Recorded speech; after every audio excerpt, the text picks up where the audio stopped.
Brad's favorite saying was attitude is everything, and I think Freddie personifies that because no matter the weather, no matter what the day is going to hold, he seems like he's fine with it, and I think there's a lesson in that for all of us. It's MASH CTV. 2 full-hour. Book direct flights to Washington, D.C. at flyags.com. The Live 5 for 6 Skyview Network, sponsored by Terry Lambert Hyundai.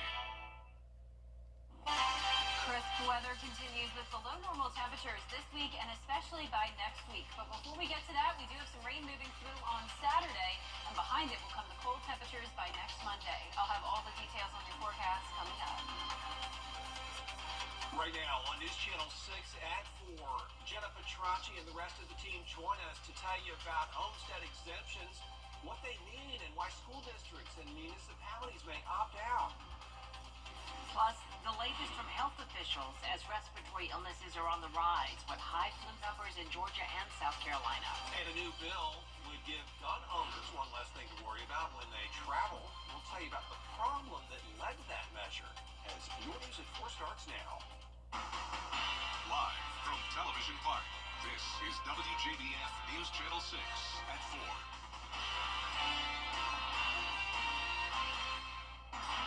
Good afternoon, everybody. I'm Brad Means. And I'm Jenny Montgomery. Thank you for joining us. Coverage you can count on begins as we are learning more about the Richmond County School Board's plans to opt out of the homestead exemption. Yeah, Richmond, one of 4 districts in the area looking to opt out of House Bill 581. Graham Lee is live in Augusta now with a look at what's being recommended here. Graham? Well, Brad, Jenny, the board had the first of 3 public meetings last night to talk about the recommendation to opt out of the statewide recommended ad valorem homestead exemption. Now, this is part of House Bill 581, which helps provide property tax relief for homeowners, but it can also limit local government and school funding. Now, the bill was on the ballot for Richmond County voters, and more than 60% voted in favor of the homestead exemption this past November. Now, the school system's chief financial officer is making the recommendation to opt out, and part of the reason why is to maintain quality programs for schools around the county, but doing that would mean higher millage rates for homeowners. So what that would do is that would increase property taxes for commercial properties, people on rental property, agricultural land, for that. So I think it, we don't want to give up the program. So if possible, we would just increase our millage rate to offset the reduction in the taxable digest. So the school board will have 2 more meetings this month. They'll have one next Tuesday, the 21st, and then that following Monday, January 27th. And school leaders will make a decision on opting out at that final meeting later on this month. Live in Augusta, Graham Lee, WJBF News Channel 6. All right, Graham, thank you so much. If you are seeing more illegal signs in Augusta intersections and on power poles than you've seen in the past, there's a reason. This week, city leaders are speaking out on the exploding number of signs along the right-of-ways. In the past, the marshal's office would remove the signs, but the department is down 23 employees and must prioritize duties. The marshal wants a $320,000 budget increase from commissioners in order to fill the vacancies. As far as the marshal, as far as picking up signs, he still has a little bit over 80% of his staff. And hopefully, as elected official, just like I am, we'll find different ways of getting something done. Guilfoyle says he is waiting for the administrator's report later this month to see whether the funding is there to increase the marshal's budget. Time now for a first look at the forecast. Our chief meteorologist, Jenna Petracci, joins us now. It's a beautiful sunny day as we take a look at our Terry Lambert Hyundai Skyview cam. We do still have some high-level cirrus clouds out there, but overall a nice day. No rain in the forecast. Temperatures are in the low to mid-50s. 54 in Allendale and Augusta, 55 in Evans. Millen, you're sitting at 56. A bit cooler in Aiken at 52. 53 in Gibson and 54 now in Lincolnton. Dew points remain low just like they have been over the past couple of days, down to 14 in Augusta, so very dry air in place with a northwest wind. A bit breezy today, wind sustains up to 6 miles per hour in Augusta, but seeing 10 in Waynesboro, Louisville, Washington, and Crawfordville, and gusts are occasionally surpassing 20 20 miles per hour, but right now, right at the 20-mile-per-hour mark there in Waynesboro and close to it in Jenkins and Screven County. Our satellite radar showing the clouds pushing down towards the southeast. No rain nearby, so most of the southeast is dry. A few scattered showers here near Louisiana and Texas. But high pressure is to the north of us, and that will keep us dry again tomorrow, and the rest of your evening looks good. 53 still at 5 p.m., dipping down into the 40s by the time the sun goes down, and upper 30s by tonight at 8 o'clock. So below normal temperatures are sticking around. We'll see some showers this weekend with a very brief warm-up, but then it becomes even colder next week, and we do have a chance of winter mix in the forecast once again. I will have your full 10-day forecast coming up, but back to you. All right, thanks, Jenna. You may know someone who has had a respiratory illness this season. Local doctors say they've treated a significant number of people who've tested positive. Rita Smith has a look now at the symptoms you need to watch out for. That's right, Jenny. In both Georgia and South Carolina, there have been about 1,000 cases of flu hospitalizations since the start of the flu season. In just the first week of January, Georgia accounted for 260 hospitalizations in the first week alone. The respiratory infection, which is typically spread through bodily fluids, has forced people to stay at home or see a doctor due to the contagious symptoms, often consisting of a fever, cough, nasal congestion, and more. At Doctor's Hospital, we've been seeing quite a few cases of flu and respiratory-like illness. I believe we've had 400 positive tests since the beginning of December. And there are also people who are testing negative but still have influenza-like illness.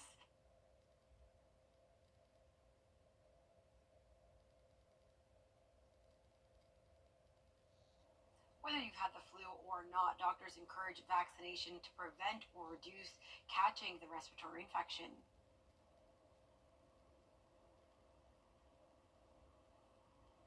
Rita Smith tonight, we appreciate you. One person is in jail tonight, a second suspect wanted after a shooting in Columbia County. Isaiah Bautista is facing charges. This happened yesterday at the Joyner Crossing apartment complex in Grovetown. Officers arrested him last night. Now they're looking for the other person on your screen. They don't have a name yet, but they do say Bautista dropped him off in the Deans Bridge Road Gordon Highway area. In a news release late last night, Grovetown Chief Jamie Kitchen says the victim in this case was shot in the chest, was conscious when they took him to the hospital. The victim did not live in the apartment where he was shot. Deputies don't think this was a random shooting, and a baby was inside that apartment when this all went down, but was not, thank goodness, hurt. One person in jail in Aiken County after a man was found dead in a house fire. Latrina Hollingsworth is charged with arson. The fire ruled a homicide. Markel Howard was found dead Monday inside of a home on Kellogg Drive. Investigators say Hollingsworth set that home on fire, and the victim died from injuries sustained in it. North Carolina lawmakers supporting a federal push for concealed carry reciprocity in all 50 states. What's it mean? Well, it would let individuals with concealed carry privileges in their home state have those rights in any other state they visit. Shakira Speaks has more. This is a real problem. 50 states, 50 different laws. Right now, North Carolina gun owners have to be careful when traveling with their firearms. Only 26 other states have reciprocity laws with the state. But a proposed concealed carry reciprocity bill would allow gun owners to cross into all 50 states with their firearm without breaking any laws. Like in New Jersey, for instance, they outlaw hollow point bullets, which are the most popular bullets because they expand, they don't go through the wall and hit somebody down the street. So, but they ban them, but most people are carrying them. So you could obey the concealed carry law, but violate their ammunition law and still get in a lot of trouble. The legislation, quote, would allow individuals with concealed carry privileges in their home state to exercise those rights in any other state that allows concealed carry, while still abiding by that state's laws, end quote. Bill currently in Congress, and there's one in the House and one in the Senate, is an attempt to require each state to exercise full faith and credit to the concealed weapons permits issued by another state. Gun shop owner Larry Hyatt says the law should be similar to having a driver's license. But your driver's license, you can go all over the 50 states with your driver's license. As long as you obey the laws of that state, you're not going to get in trouble. Haya believes that gun laws should be the same in all 50 states. However, he does encourage his customers to know the laws of the state that you're traveling to make sure that good citizens don't inadvertently become bad ones. In South Carolina, concealed weapons permits are offered free of charge because of last year's constitutional carry law. Some South Carolina students and teachers had their personal information accessed in a big data breach. All South Carolina districts were hit by the Power School breach, except Edgefield, Greenville, Horry, and Richland, too. On January 7th, Power School told Bamberg County that some families and educators were affected. The exposed data includes names, addresses, and for some, social security numbers and medical information. It is alarming because these are children. These are under 18-year-old data that's in Power School. Did they have something in place that prevented it, and should have all districts had that in place? Or was it just a random, they just forgot to pick those four? Officials say parents should watch out for any unusual activity like new accounts or changes to credit. Coming up, drug prices on the rise. What the FDA is now requesting from lawmakers. And sunshine again over the next couple of days, but clouds take over on Saturday with a pretty high chance of rain. I'll have a look at your futurecast coming up. We all benefit from referrals from a new restaurant. Get clear, accurate stories that don't waste your time at WJBF.com. If you think prescription drug prices are high these days, you're certainly not alone. A new government report now pointing a finger at a group of people marking up prices, and they're responding. Lionel Moise reports. New accusations about what's driving up the cost of prescription drugs for more Americans. A new report from the Federal Trade Commission claims organizations known as pharmacy benefit managers, or PBMs, profited billions by raising prices of specialty drugs used to treat cancer, HIV, and other conditions. PBMs, the so-called middlemen in the pharmaceutical industry, only exist in the U.S., negotiating drug prices. They mainly work on behalf of insurers, so their direct clients are health insurance companies and plans. The report focused on the PBMs Caremark RX, owned by CVS Health, Express Scripts, owned by Cigna, and Optum RX, owned by United Healthcare. The FTC claims between 2017 and 2022, those companies generated $7.3 billion in revenue by marking up dozens of drugs, some marked up by more than 1,000%.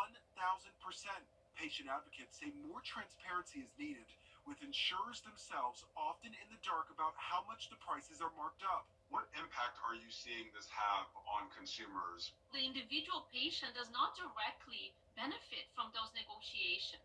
And that's one of the reasons why drugs are often unaffordable, even for Americans who have full insurance.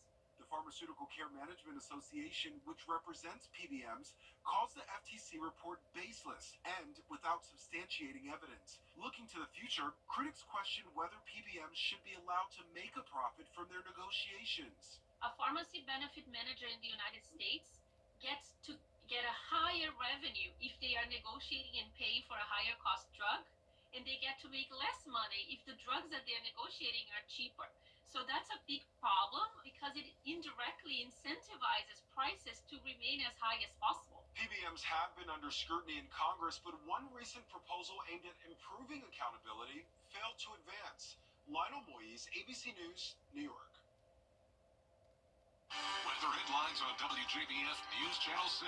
Brought to you by Hickson Roofing. If your roof needs fixing, call Mr. Hickson. You come to the home to hotspots. This new year, it's all about savings on gig speed. Visit Xfinity.com/gig savings today. Now, your most accurate forecast with WJBF Live 5/6. Welcome back. It's a lovely day as we take a look at our Terry Lambert Hyundai Skyview Cam here in North Augusta. Looking into Augusta, we do have some cloud cover, but all very high-level clouds. Overall, still plenty of sunshine for us to enjoy today. Sitting at 54 degrees, a northwest wind of 6 miles per hour. Humidity only at 20%. Very dry today with temperatures ranging from around 50 degrees to 56 in Sylvania. That's That's about as warm as it gets today, so definitely still below average.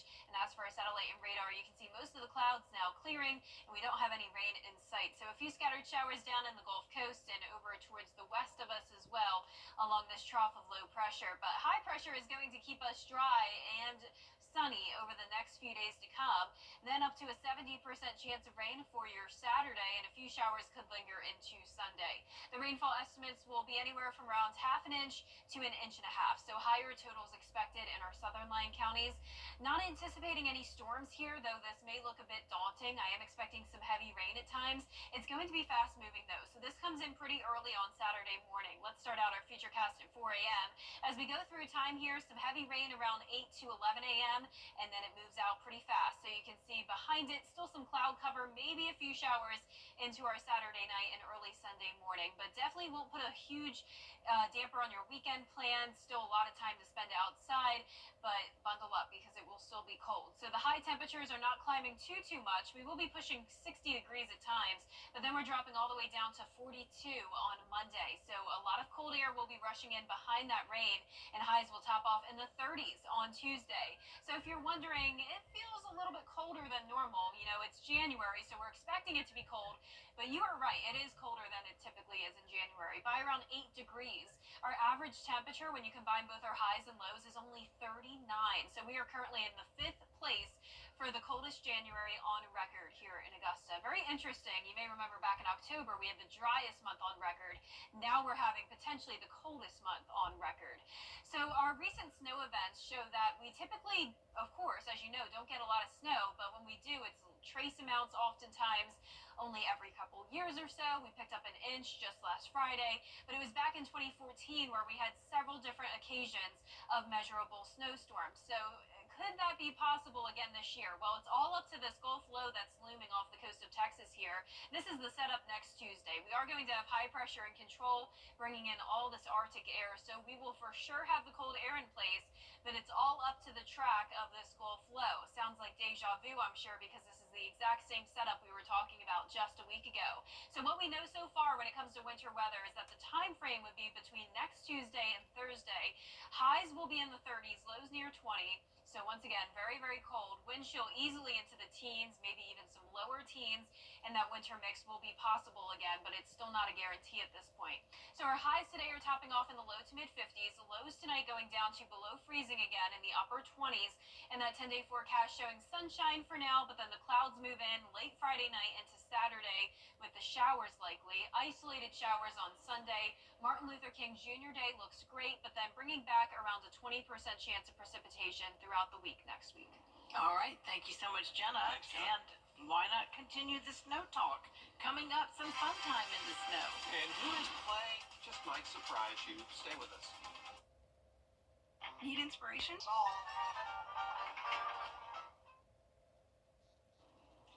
National Weather Service agencies work around the clock to iron out all the details, but the NWS branch of Memphis, Tennessee took time out to enjoy the snow. And why not? You're looking at a snowball fight between staffers putting down their radar and their charts and tossing some snow.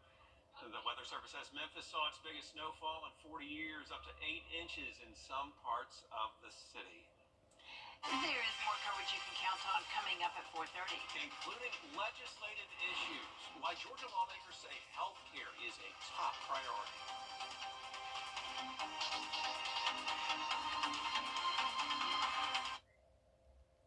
Are you tired? The Live 5 6 Skyview Network, sponsored by Terry Lambert Hyundai. Crisp weather conditions continue the rest this week with lots of sunshine, dry weather for now, but we will be tracking some rain on Saturday, and that will be followed by, believe it or not, an even bigger cool down. I'll have all the details on those temperatures coming up. Now at 4:30, the nominee for Attorney General is in the hot Supreme Court showdown. Should adult websites verify your age? The fight over kids' content and the Constitution. And the FDA has banned red dye 3. Could your favorite snacks disappear? Our news at 4:30 starts now. Live from Television Park, this is WJBF News Channel 6 at 4:30. Good afternoon, everyone. I'm Dee Griffin. Thanks so much for joining us at 4:30. It is day one of the confirmation hearings for. Well, it's time now for our first look at our weather with Chief Meteorologist Jenna Petracci. And Jenna, it wasn't a bad day. I mean, it was still a little cool, but again, the sun was out, so you can't complain for this time of year. Yeah, I'd say mid-50s are feeling pretty warm now. They really are. I pulled my coat off. I was like, okay, this is not bad. Right, yeah. We'll take mid-50s all day long compared to the 20s, which is where we'll be at again tonight. But right now on our Terry Lambert Hyundai Skyview Cam, a mix of sunshine and still some high-level clouds here, especially in our southern line counties. Our temperatures are in the low to mid-50s, 55 in Millen and Swainsboro, 56 in Sylvania, Augusta, Allendale, Barnwell, you're all at 54 degrees. So very consistent temperatures today, 55 in Sandersville, 54 in Lincolnton, and 53 in Edgefield. Aiken, you're the coolest today at 52. Dew points are low for all of us in the teens. Very, very dry air in place with winds coming in from the northwest. 6 miles per hour sustained in Augusta, 8 in Waynesboro, 9 in Thompson, and we are occasionally seeing those winds gust up to around 20 miles per hour. That's the case near Waynesboro. Crawfordville, you're close to 20, 18 in Lincolnton, and 15 for those winds in Aiken. Now, our satellite and radar here showing mostly clear conditions. Clouds are continuing to push down towards the south of us and not seeing a drop of rain across Georgia or South Carolina. Very limited rainfall today in the southeast, but we do have this trough of low pressure bringing some showers and even storms around coastal Texas, Louisiana. But for us, high pressure is in control. That'll keep us dry again tomorrow, and the rest of tonight looks good. 46 by 6 p.m. once the sun goes down, upper 30s by 8 p.m. tonight. So looking ahead here, we will be tracking rain this weekend, primarily on Saturday.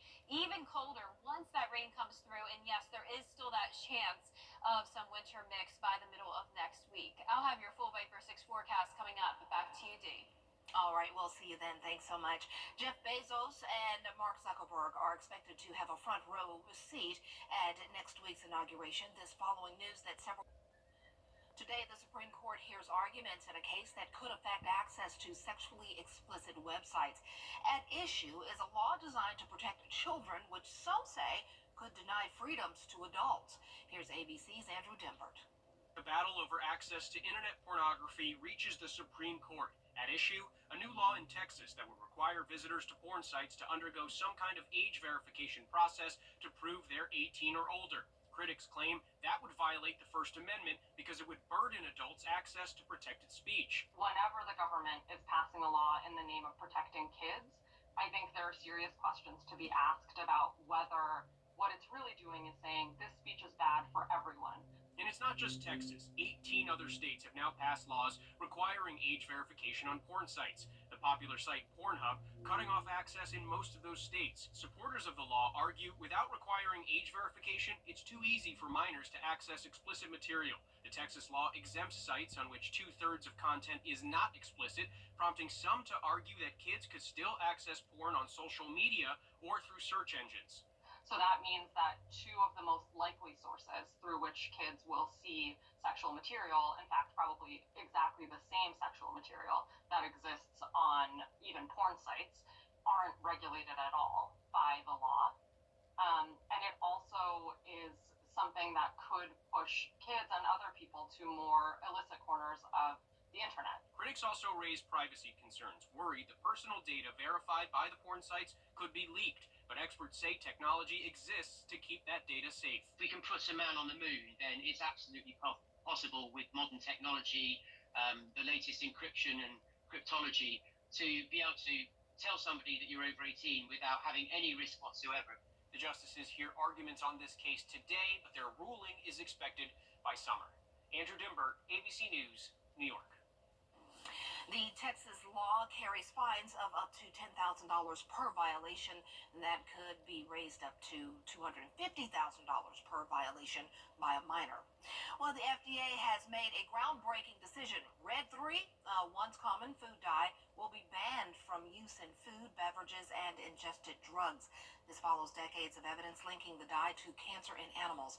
Red 3 is a petroleum-based dye that gives foods and drinks their signature bright cherry red color, but its safety has been in question. question for years now, citing the Delaney Clause, a regulation that prohibits the use of any color additive found to cause cancer in humans or animals. The FDA has taken action. Manufacturers now face a deadline of January 2027 to remove the dye from their products. Tomorrow, Georgia Governor Brian Kemp will highlight his budget priorities, including how he wants Georgia lawmakers to prioritize health care in the state. Our bureau chief, Arjit Seshadri, reports. After education, healthcare tops the list for the highest amount of funding in the Georgia budget. Organizations like Georgia Watch say they want a pathway for community health workers to be eligible for Medicaid reimbursement. We've got to address our growing mental health needs in this state, but we also have to find a way to get 500,000 Georgians to receive some version of health care. We've got to get off our laurels and work to find a way to expand Medicaid in the state. Arkansas has done it, Mississippi, Alabama, other southern states. We cannot be the last in the union to ensure working people for health care. Small businesses can't afford it. They won't offer it. While lawmakers say Medicaid expansion will likely come up for debate, there may be discussions on Georgia Access, a health insurance program, and Georgia Pathways, which is Medicaid for low-income families. We've done Medicaid expansion with a waiver to the ACA, and that has been terribly successful. We've had over 700,000 people that have enrolled that were not enrolled in that 100% to 138% of federal poverty. 100% is about $15,000 a year for a single person. So we've had over 700,000 people enrolled, and that's now we've increased that. But if we want more people to go to work, more people to pay income tax, we got to get them to work. And the best way that you go to work is if you have health care, because no one thinks about insurance until they're sick or hurt. And so we've got a lot of sick people, a lot of hurt people that need health care. We can get them health care. We can do it. We just have to have the courage to do it. There's also a push to modify the Certificate of Need process, which will reduce disparity in care and prevent rural hospitals from closing. Reporting at the Georgia State Capitol, Arjit Seshadri, Atlanta Bureau Chief. State lawmakers want to find ways to increase rural health care access, which includes expanding broadband internet access to telehealth coverage. From sci-fi thrillers to heartwarming dramas and laugh-out loud comedies, this week's streaming lineup has it all. Don't miss what's next and new on News Channel 6. It will be pushing 60 degrees over the next couple of days, so getting closer to average temperatures, but then we're falling right back down to below average conditions next week. But first, we have some rain to get through on Saturday. I'll have a look at your futurecast coming up. To get the weather you need to see the whole picture. That's why Live Fiber 6 gives you the Skyview network. Get a live view of traffic and weather from all over the CSRA. Available online 24 hours a day at WJBF.com and the free Live Fiber 6 mobile app. The WJBF Live Fiber 6 Skyview network. Powered by Terry Lambert Hyundai. Low prices, big selection, and committed to quality customer service. You probably don't know. Over the years, thousands of people have gotten their hands on one. And who knows, you could be next. Win your very own Good Morning Augusta coffee mug at WJBF.com/coffee club. Sponsored by Honda Cars of Aiken. Start the new year in style. The Live Fiber 6 Skyview Network, sponsored by Terry Lambert Hyundai. The News Channel 6 mobile app is now even better. Download it today. Now, your most accurate forecast with WJBF Live Fiber 6. Welcome back. It's a lovely day with just some high-level cirrus clouds out there as we take a look at our Terry Lambert Hyundai Skyview cam from Burke County. Sitting at 54 degrees, northwest winds of 6 miles per hour. Dew points are low at 14. Humidity only at 20% today. 50 to 56 degrees across the area. 56 in Sandersville, 54 in Washington, 54 in Waynesboro. Aiken, you're the coolest spot at 51 with the exception of Saluda at 50 exactly. Now, as for our satellite and radar, we do have clearing conditions. Clouds moving down towards the south of us. More cloud cover across Florida and all of the southeast with some scattered showers along the coast of Louisiana and Texas with a trough of low pressure. But high pressure is in control for us again tomorrow. Another mostly sunny day. Temperatures are going to be climbing into the 50s. Now, as we look ahead here to Martin Luther King Day weekend, temperatures are going to be in the mid-50s on Saturday, 70% chance of rain, a cloudy and rainy day, at least for the first half. Then on Sunday, drying out for the most part, and we'll be back to sunshine and much cooler weather on Monday. Now, here's a look at those rainfall estimates for Saturday, anywhere from around a half an inch to an inch and a half across the CSRA. So here it is on our Futurecast.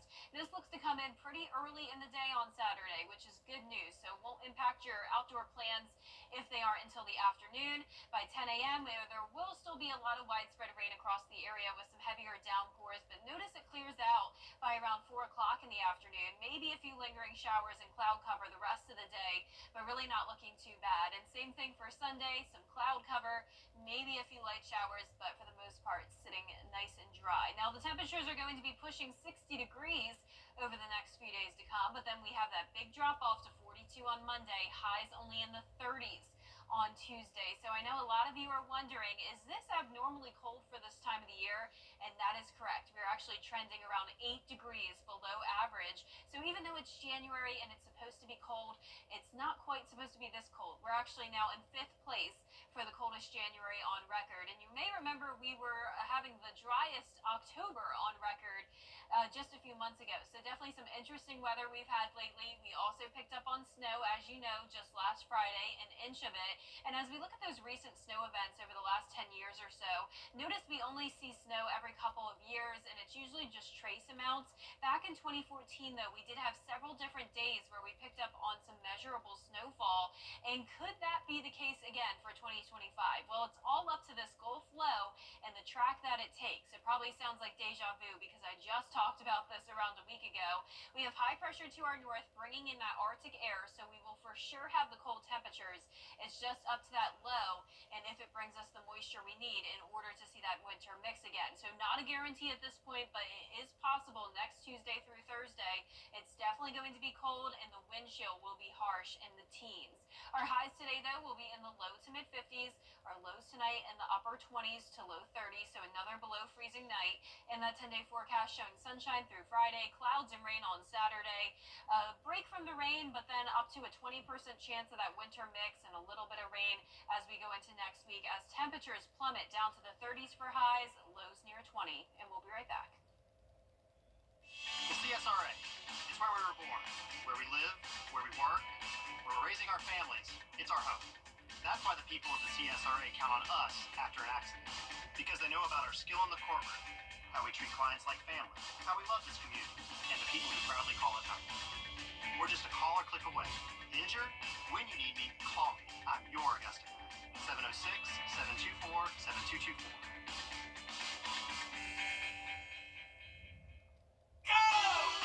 At the Augusta.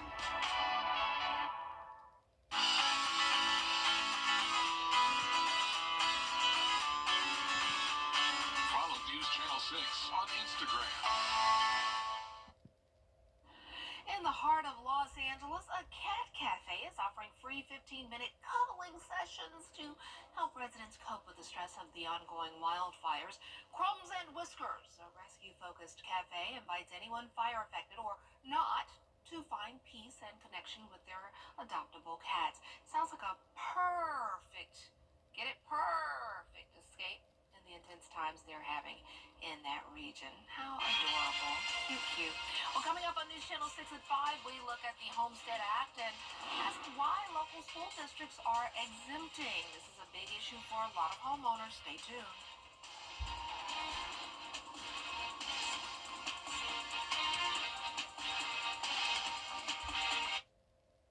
Weather headlines on WJBF News Channel 6. Brought to you by Hickson Roofing. If your roof needs fixing, call Mr. Hickson.